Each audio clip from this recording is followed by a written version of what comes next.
Halo, selamat pagi. Salam sejahtera untuk kita semua. Semoga anak kami di pagi hari ini semuanya dalam keadaan sehat dan kiranya semua rencananya dapat berjalan dengan baik.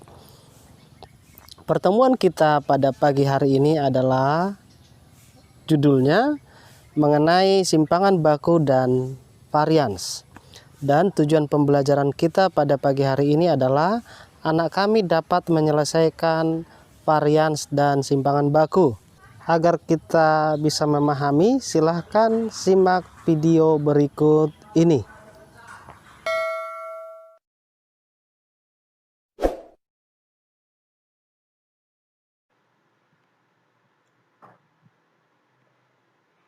Statistika sering disebut studi tentang variasi karena membahas dan menyediakan cara-cara untuk menyelidiki variasi, gejala alam sosial, serta membuat kesimpulan tentang hal-hal yang melatar belakangi terjadinya variasi. Itu berdasarkan menurut Ferguson. Para ahli statistika telah mengusulkan sejumlah ukuran yang dapat membantu memahami variasi suatu perangkat data, seperti rentang antar kuartil, rata-rata simpangan, dan varian, atau simbolnya S kuadrat, dan simpangan baku atau S. Yang pertama sekali kita akan mendiskusikan varians. Varians atau ragam suatu peubah acak atau distribusi probabilitas adalah ukuran seberapa jauh sebuah kumpulan bilangan tersebar.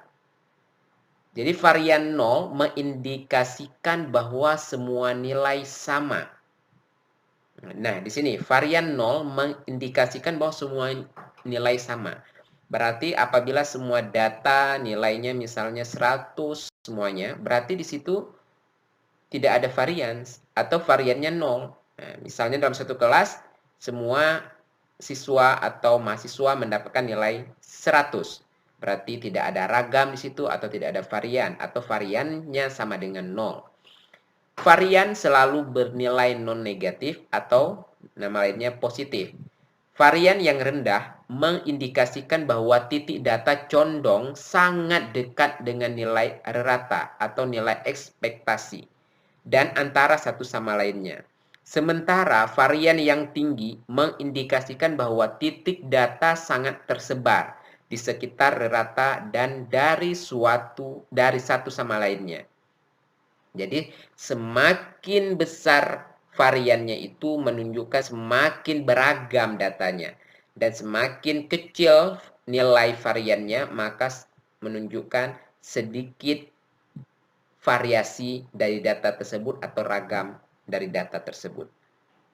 Nah, di sini ada ragam atau variansi untuk data populasi diberi simbol sigma kuadrat. Jadi sigma kuadrat itu untuk populasi, varian populasi, dan ragam atau variansi untuk sampel diberi simbol S kuadrat.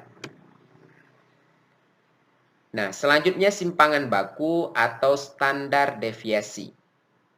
Karena tadi varian adalah S kuadrat, sedangkan simpangan baku akar dari varian atau S. Nah, gitu. Nah, simpangan baku adalah ukuran penyebaran yang paling banyak digunakan. Ini di dalam statistik. Simpangan baku juga menggambarkan seberapa besar perbedaan nilai sampel terhadap rata-ratanya.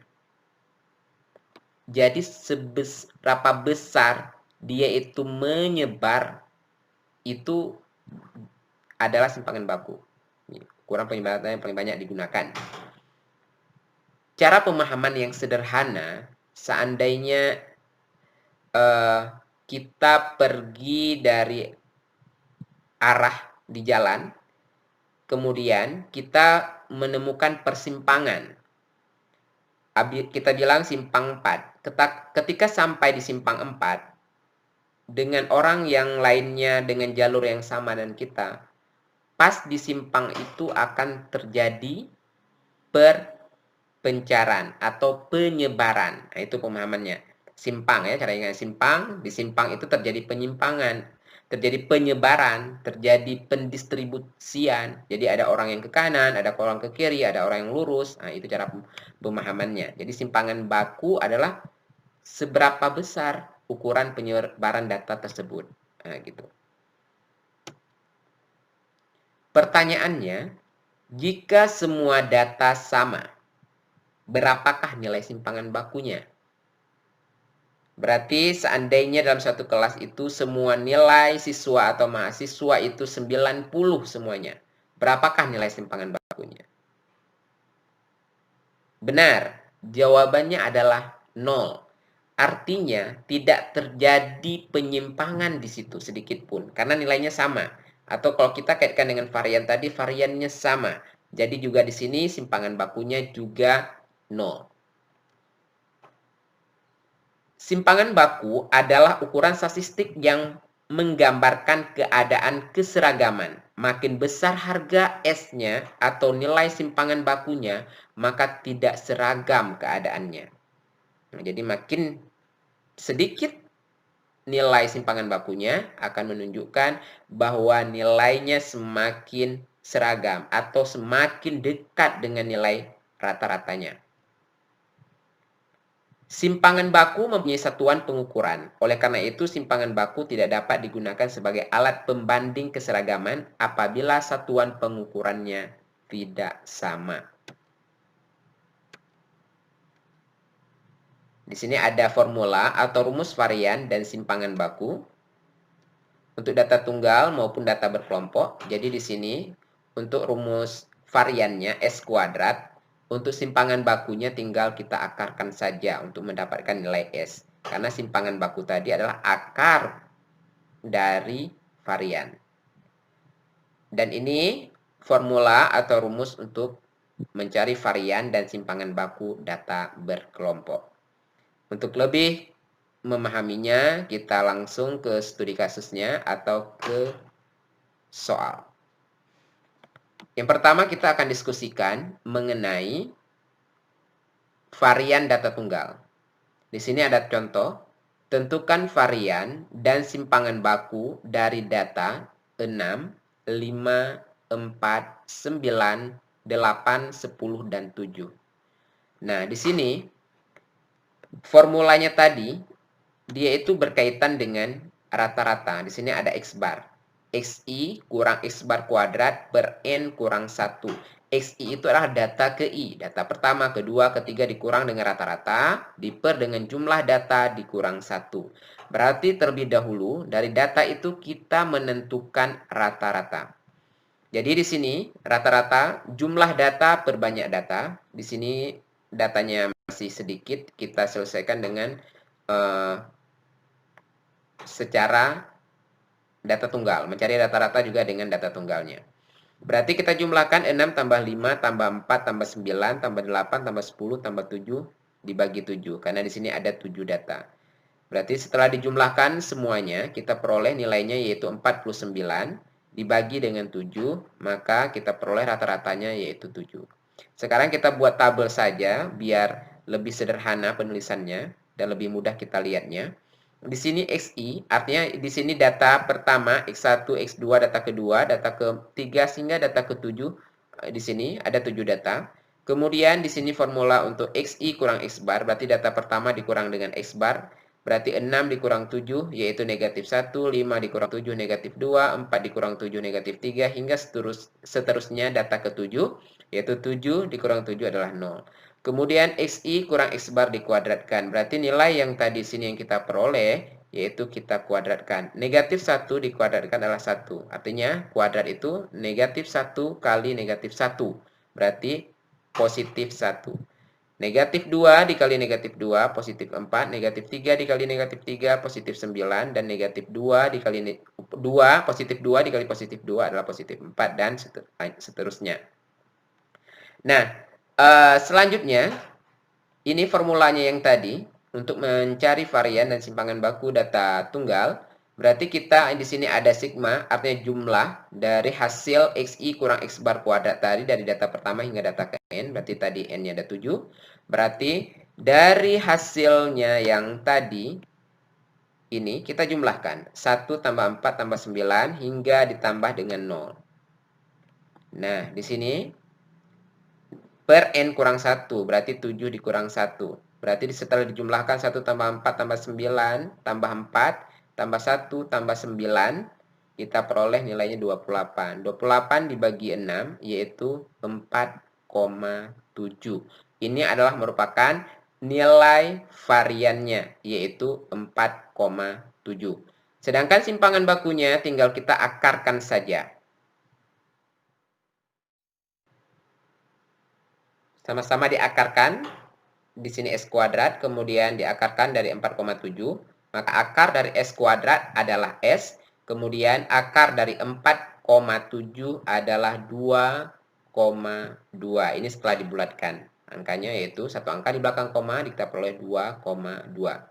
Jadi varian dari data tersebut, yang data di atas adalah 4,7, ini variannya atau ragamnya. Sedangkan simpangan bakunya atau standar deviasinya adalah 2,2. Baik, sekarang kita lanjut dengan data berkelompok. Di sini tentukan varian dan simpangan baku dari data hasil UTS mahasiswa PBL unit 01 pada mata kuliah statistik pendidikan berikut dan simpulkan. Jadi di sini ada data masih bertabur, artinya datanya belum disajikan dalam distribusi frekuensi. Berarti kalau datanya masih tersebar seperti ini, data masih mentah, total mentah. Di sini kita harus menjadikan dulu datanya menjadi dalam bentuk daftar distribusi frekuensi. Kita mencari panjang kelas, banyak kelas, rentang, hingga terbentuklah daftar distribusi frekuensinya. Nah, untuk di sini kita tidak mendiskusikan lagi bagaimana cara membuat daftar distribusi frekuensi, karena itu sudah didiskusikan pada pertemuan sebelumnya. Oke, setelah kita membuat daftar distribusi frekuensinya di sini, dari data tadi 47 sampai 55, berarti di sini kelasnya ada 1, 2, 3, 4, 5, 6, ada 6 kelas. Di mana panjang kelasnya dari 47 ke 55 berarti 9. Nah, di sini total dari jumlah nilai tadi adalah 36 frekuensinya. Inilah tabel frekuensi yang sebelumnya kita buat, ini udah ada. Jadi dari tabel frekuensi itu langsung kita menentukan XI, nilai tengah, sama seperti ketika kita mencari rata-rata. Cuma di sini kita perlu menambah 2 kolom lagi, yaitu XI kuadrat dan FI kali XI kuadrat ketika kita mencari varian. Jadi dan simpangan baku. Jadi ketika kita ingin mencari rata-rata, varian, dan simpangan baku, cukup kita membuat satu tabel saja. Kita menambahkan kolom ini dan kolom ini sebagai kolom yang kita perlukan, di mana ada nilai yang kita perlukan mencari varian dan simpangan baku. Berarti di sini XI adalah nilai tengah. Sedangkan F ini frekuensi. Jadi nilai antara 47 sampai 55 berdasarkan yang tadi ini, 47 sampai 55 cuma satu nilainya, yaitu 50. Lain nggak ada. Nah, jadi itu sama seperti sebelumnya. 56 sampai 64 itu ada 4 orang, 65 sampai 73 ada 7 orang, dan selanjutnya. Berarti XI nilai tengah. Berarti nilai tengah itu sama saja kalau kita mau gunakan rumusnya 47 ditambah 55 dibagi 2. Artinya kelas bawah ditambah kelas atas dibagi dengan 2. Dapatlah 51. Nah, jadi kalau kita jumlahkan 47 tambah 55 berarti 102. 102 dibagi dengan 2, 51. Begitu juga yang ini, kita jumlahkan kelas bawah sama kelas atasnya dibagi 2, dapat seperti ini. Ini kita tidak perlu menjumlahkan karena kita tidak membutuhkan nilai hasil penjumlahannya. Jadi tidak perlu. Kemudian kita mencari XI kuadrat, artinya nilai XI dikuadratkan. Berarti 51 dikuadratkan, 51 kali 51 dapatlah 2601, 60 kali 60 dapatlah 3600, hingga semuanya kita kuadratkan, kita peroleh nilainya dan kita tidak perlu menjumlahkannya karena tidak dibutuhkan. Kemudian baru kita mencari FI kali XI. Berarti 1 kali 51, 51, 4 kali 60, 240, 7 kali 69, 483, hingga seterusnya, dan kita jumlahkan. Karena ini nanti kita perlukan. Kemudian FI dikali dengan XI kuadrat. 1 dikali 2601, 2601. 4 dikali dengan 3600 jadinya 14400. Dan selanjutnya, dan kita jumlahkan sehingga kita memperoleh nilai 236.088. Oke, sekarang kita sudah memperoleh nilai yang kita butuhkan. Artinya di sini sudah ada sigma FI XI kuadrat. Dan kita sudah memperoleh sigma FI XI.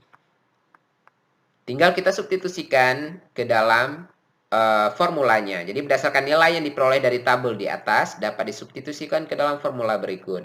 Jadi di sini ada formulanya untuk mencari varian dan simpangan baku data berkelompok, yaitu N kali sigma FI kali XI kuadrat kurang sigma FI kali XI dikuadratkan per N kali N kurang 1. Berarti banyak data kita tadi ada 36. Kemudian dikali dengan sigma FI kali XI kuadrat. Ini 236.088. Kemudian dikurang dengan sigma FI/XI. Di sini tadi 2880, jangan lupa dikuadratkan. Kemudian kita kalikan 36 dikali dengan 236.088 dapatlah di sini berarti 8.499.168 dikurang dengan 2.880 dikuadratkan, dapatlah di sini 8.294.000. Di sini 8 juta ya. Aku 8.000. 8.499.168 dikurang dengan 8.294.400 diper dengan 36 dikali dengan 36 kurang 1 35 diperolehlah 1.260. Maka hasil pengurangan ini diperoleh nilai